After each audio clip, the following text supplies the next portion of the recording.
Hi friends, welcome to Tejas kitchen. ಇವತ್ತು ನಾವು ತುಂಬ ಟೇಸ್ಟಿಯಾಗಿ ಪೂರಿ ಮತ್ತು ಸಾಗು ಹೇಗೆ ಮಾಡೋದು ಅಂತ ಹೇಳಿ ನೋಡೋಣ.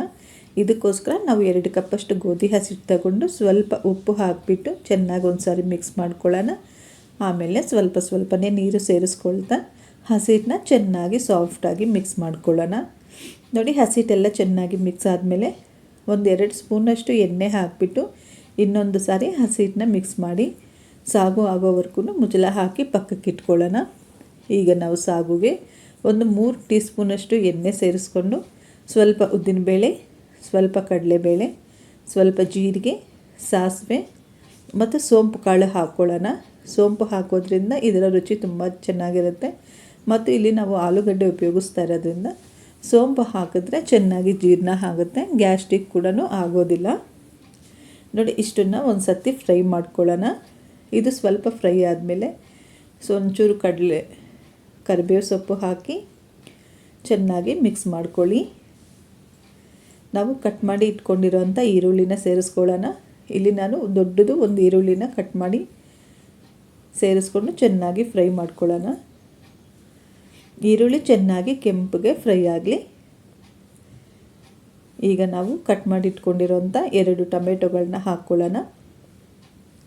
ಟೊಮೆಟೊನು ಕೂಡ ಒಂದು ಸಾರಿ ಚೆನ್ನಾಗಿ ಫ್ರೈ ಮಾಡಿ.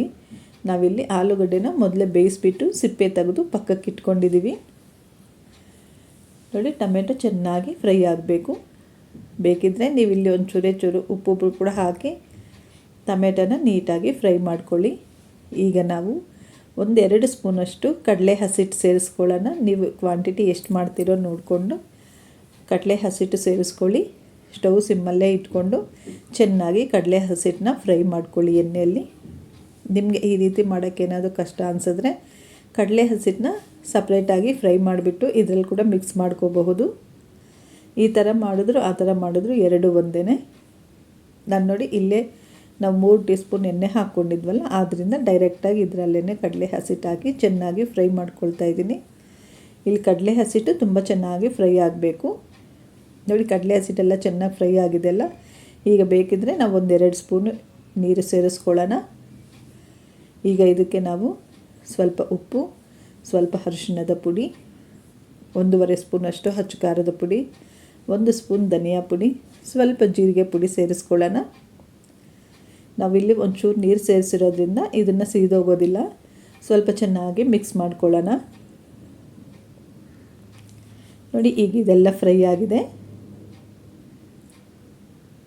ಈಗ ನಾವು 1-2-3 ಕಪ್ಪಷ್ಟು ನೀರು ಸೇರಿಸ್ಕೊಳ್ಳೋಣ. ನಿಮಗೆ ಗ್ರೇವಿ ಎಷ್ಟು ಬೇಕೋ ನೋಡಿಕೊಂಡು ನೀರು ಸೇರಿಸ್ಕೊಳ್ಳಿ. ಒಂದು ಸಾರಿ ಚೆನ್ನಾಗಿ ಮಿಕ್ಸ್ ಮಾಡಿಬಿಟ್ಟು ಮುಚ್ಚಳ ಹಾಕೋಣ.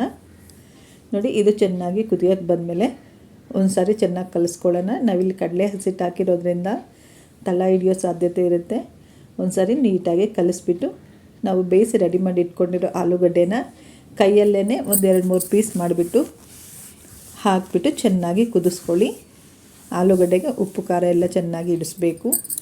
ನೋಡಿ, ಕೊನೆಗೆ ಸ್ವಲ್ಪ ಗರಂ ಮಸಾಲ, ಸ್ವಲ್ಪ ಕೊತ್ತಂಬರಿ ಸೊಪ್ಪು ಹಾಕಿ 1-2-3 ನಿಮಿಷ ಬೇಯಿಸ್ಬಿಟ್ಟು ಸ್ಟವ್ ಆಫ್ ಮಾಡಿ ಮುಚ್ಚಳ ಹಾಕಿಬಿಟ್ರೆ ನಮ್ಮ ಬಿಸಿ ಬಿಸಿಯಾದ ಆಲೂಗಡ್ಡೆ ಸಾಗು ರೆಡಿಯಾಗಿರುತ್ತೆ. ತುಂಬ ಚೆನ್ನಾಗಿರುತ್ತೆ ಫ್ರೆಂಡ್ಸ್. ಟೇಸ್ಟು ಒಂದು ಸಾರಿ ಟ್ರೈ ಮಾಡಿ ನಿಮಗೆ ಹೇಗೆ ಬಂತು ಅಂತ ತಿಳಿಸ್ಕೊಡಿ. ನಿಮ್ಗೆ ಇಷ್ಟ ಆಗಿದ್ದರೆ ಒಂದು ಲೈಕು ಮತ್ತು ಒಂದು ಸಬ್ಸ್ಕ್ರೈಬ್ ಮಾಡ್ಕೊಳ್ಳಿ ನಮ್ಮ ಚಾನಲ್ಗೆ. ಈಗ ನಾವು ಮೊದಲೇ ಹಸಿಟ್ಟು ರೆಡಿ ಮಾಡಿ ಇಟ್ಕೊಂಡಿದ್ವಲ್ಲ, ನಮಗೆ ಎಷ್ಟು ಬೇಕೋ ಅಷ್ಟು ಸಣ್ಣದಾಗಿ ಉಂಡೆಗಳನ್ನ ಮಾಡ್ಕೊಳ್ಳೋಣ. ನೋಡಿ, ಚಪಾತಿ ಲಟ್ಟಿಸ್ಕೊಳ್ತೀವಲ್ಲ, ಅದಕ್ಕಿಂತ ಇನ್ನು ಸ್ವಲ್ಪ ಚಿಕ್ಕ ಸೈಜೇ ಇರಲಿ, ಅಥವಾ ನೀವು ಸ್ವಲ್ಪ ದೊಡ್ಡ ಸೈಜ್ ಲಟ್ಟಿಸ್ಕೊಂಡ್ರೂ ಪರವಾಗಿಲ್ಲ, ತುಂಬ ಚೆನ್ನಾಗಿ ಬರುತ್ತೆ ಪೂರಿ. ಎಣ್ಣೆ ಚೆನ್ನಾಗಿ ಬಿಸಿಯಾಗಿದೆ. ನೋಡಿ, ಎಣ್ಣೆ ಮೇಲ್ಮೇಲೆ ಎತ್ತು ಹಾಕೋ ಅವಶ್ಯಕತೆ ಇಲ್ಲ, ಎಷ್ಟು ಚೆನ್ನಾಗಿ ಉಬ್ಬಿದೆ.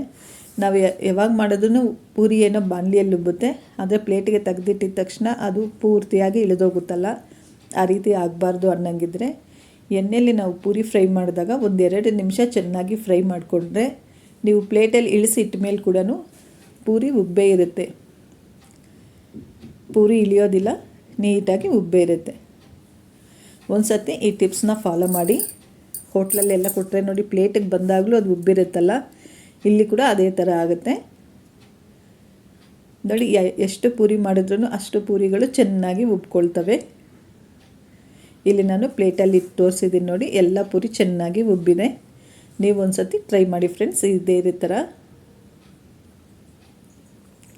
ನಿಮಗೆ ಚೆನ್ನಾಗಿ ಬಂದರೆ ನಮ್ಮ ಚಾನಲ್ನ ಸಬ್ಸ್ಕ್ರೈಬ್ ಮಾಡ್ಕೊಳ್ಳಿ, ಒಂದು ಲೈಕ್ ಮಾಡಿ, ಕಮೆಂಟಲ್ಲಿ ತಿಳಿಸ್ಕೊಡಿ ನಿಮಗೆ ಈ ರೆಸಿಪಿ ಇಷ್ಟ ಆಯಿತಾ ಇಲ್ವಾ ಅಂತ ಹೇಳಿ.